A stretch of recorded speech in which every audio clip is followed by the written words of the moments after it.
So, good morning everyone. My name is Isia Faith Mendoza Sergio.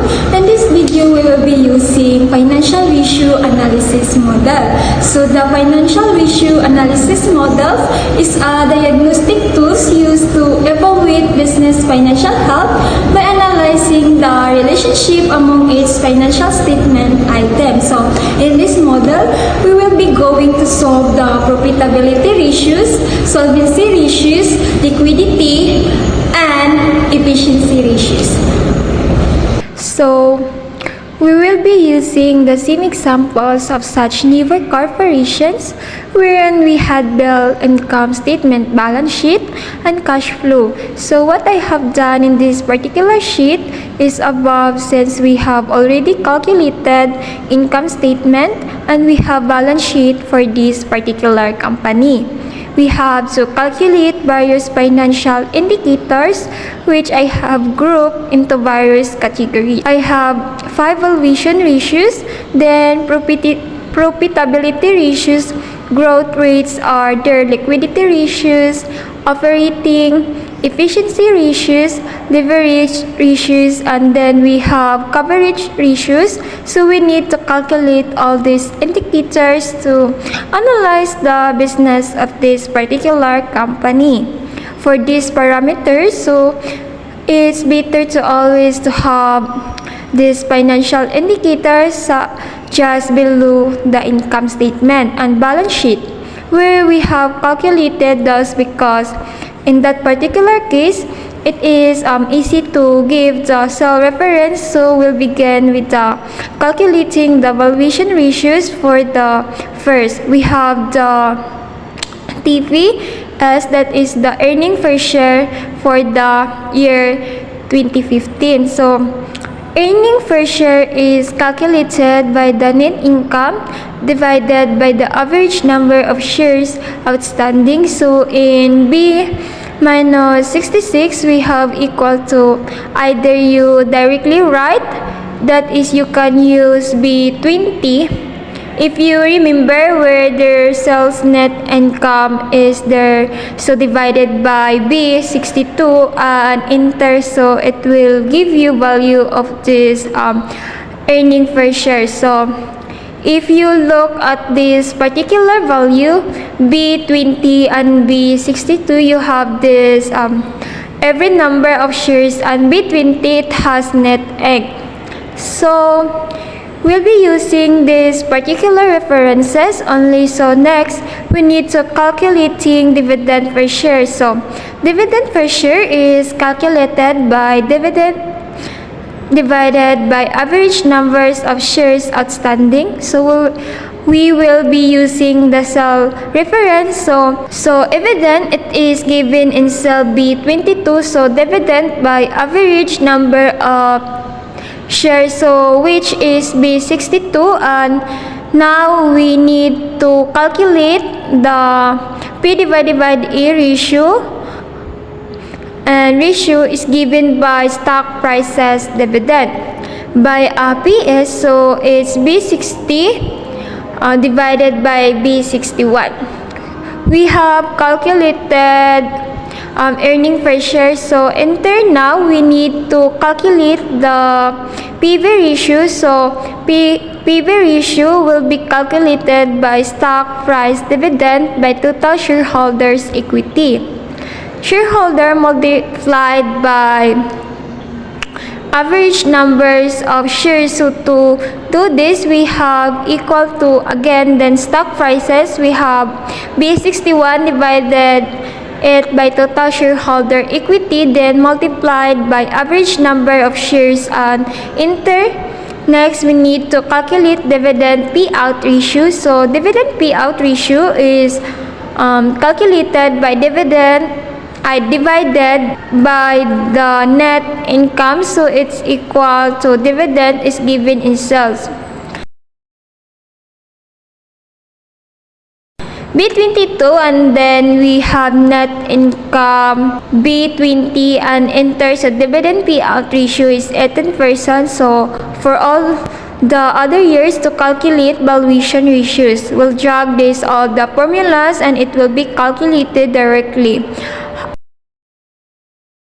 Now we'll be calculating profitability ratios. Now for profitability ratios, I have taken two important ratios over here, such as return on equity. To calculate return on equity, we need to calculate this by net income divided by total shareholder equity for previous here, that is 2015 plus 2016 divided by 2, that is average we need to take, so we cannot calculate for 2015, so we will be calculating this for 2016. Your return on equity, so it will be equals to, so net income is given in cell C20, then divided it, we will be producing brackets since we need to calculate average, so I have taken two bracket, B 55 plus C 55 bracket class divided by 2, and again then will be parentheses close. So if you remember, the Excel uses patented rule to calculate, so we need to use over here reality device, so equal to y is given in cell B13,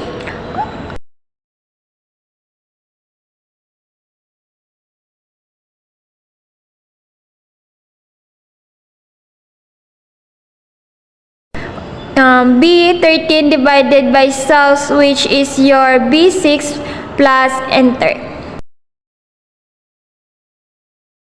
So drag this for other years like this.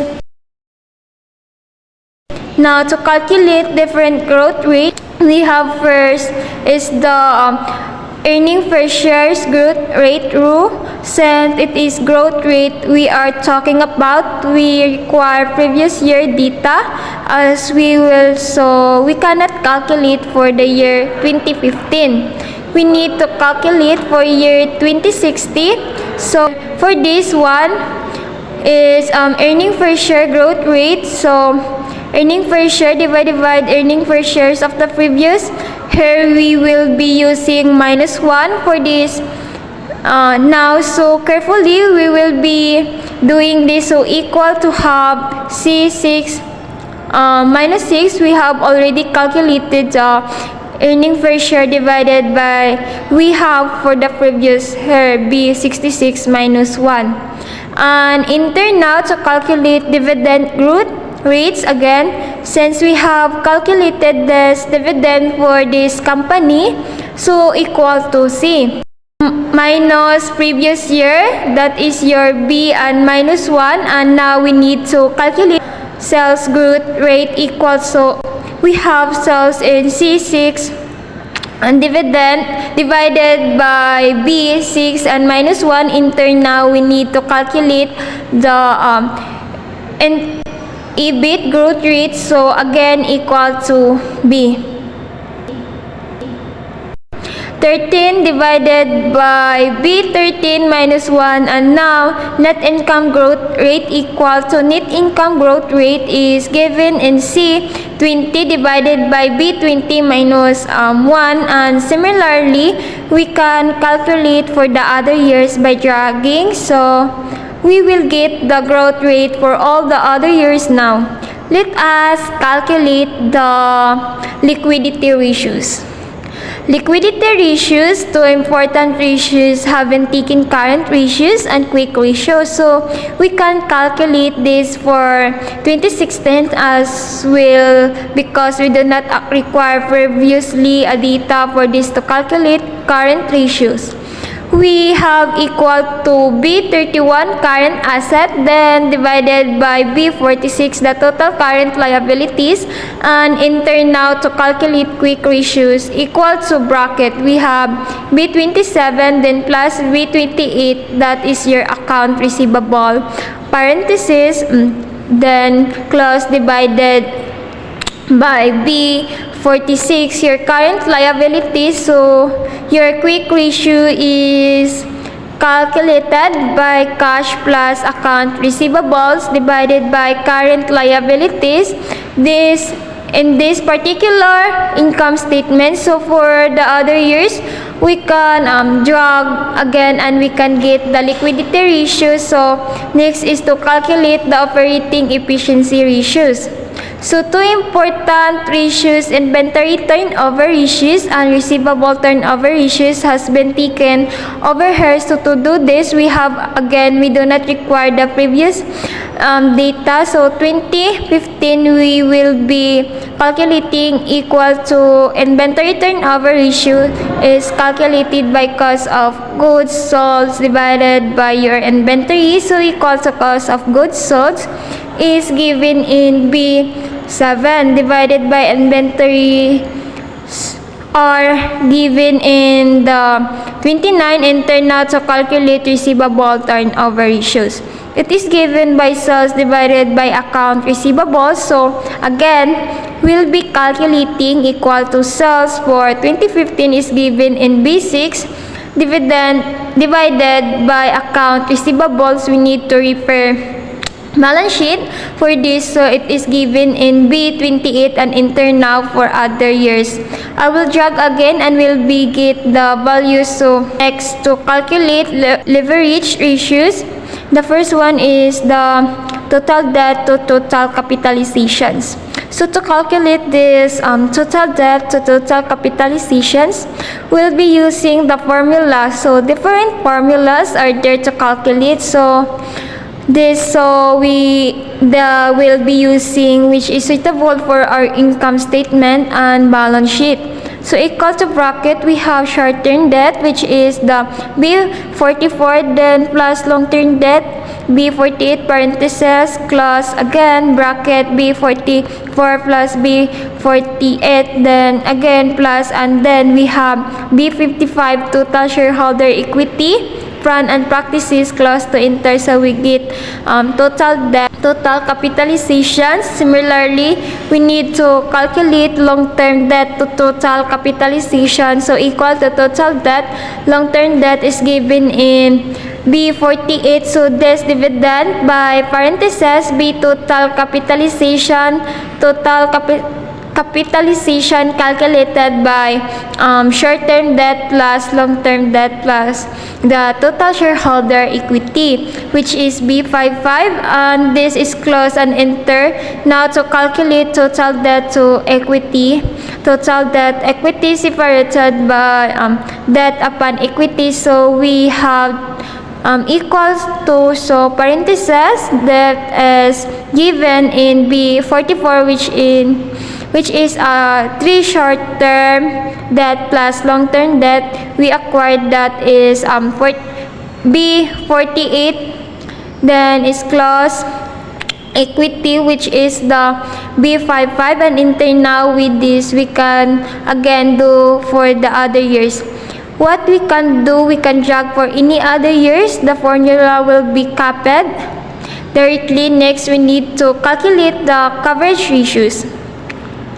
Two important ratios for coverage ratios we are deck when it is the time interest on week X coverage issues. Now time interest earned is calculated by equal to EBIT divided by interest expenses, which is given in your B16, and enter cash coverage ratio. Cash coverage ratio we have equal to parentheses. We need to have EBIT plus depreciation, pancras is close, and trust expenses, which is given in P16, and enter. So this is the cash coverage ratio. So we will be tracking for the other years. Now we are able to identify the different financial indicators. Different categories of financial indicators can be calculated using the other filters. So for the interpretations, the key financial trends are based on the financial ratios analysis, the following trends have been identified. So we'll be going to discuss the profitability is strong and improving since the net profit margin increased from 15% to 20%, indicating improved cost management and higher return on sales. Return on equity or ROE rose from 14% to 17%, showing efficient use of shareholder capital and potentially increase investors' confidence. So for the liquidity is tightening. The current ratio declined from 2.1 to 1.3, signaling reduced short-term financial flexibility. The quick ratio dropped slightly from 1.5 to 1.1, suggesting a need to closely monitor liquid asset. So the stable leverage structures, the debt-to-equity ratio remains consistent at 0.8, reflecting a balanced mix of debt and equity without excessive financial risk, and improved operational efficiency. Inventory turnover increased from 4 to 5 times per year, which means the company is selling product more quickly, reducing storage costs and improving cash flows. The rest identified are liquidity risk, overdependence on internal financing, inflation, and cost pressure. So, liquidity risk, the declining current and quick ratios may make it harder to cover short-term obligations if unexpected expenses arise. So, while the overdependence on internal financing, low debt is trend over-reliance on internal funds may limit growth if not supplemented with strategic borrowing. So, on the inflation and cost pressures, the profit margin could be affected by rising input costs, especially if prices can be adjusted quickly due to competitive pressures. So, for the opportunities for growth, reinvestment of profit. With a strong return on equity and profit margin, the business can invest into expansion, innovations, or digital transportation. So, optimizing working capital, improving receivable collections, and managing payables can boost liquidity without needing external financing. So, to support for informed decision making, the company should prioritize liquidity management to avoid short-term cash constraints by maintaining sufficient cash reserve or securing a credit line. With profitability high, reinvesting in growth initiatives like technology upgrades or product development is a strategic move. The stable leverage ratio gives the business flexibility to take on debt if needed for expansion without compromising financial stability. The financial ratios model reveals that the business is profitable, efficient, and financially stable, but must closely monitor its liquidity to avoid cash shortfalls. By leveraging its current strength and addressing liquidity concerns, the company can pursue sustainable growth and long-term financial success. And that will be all. Thank you. I hope that I'm able to give you an insight and help with your assignment. Thank you.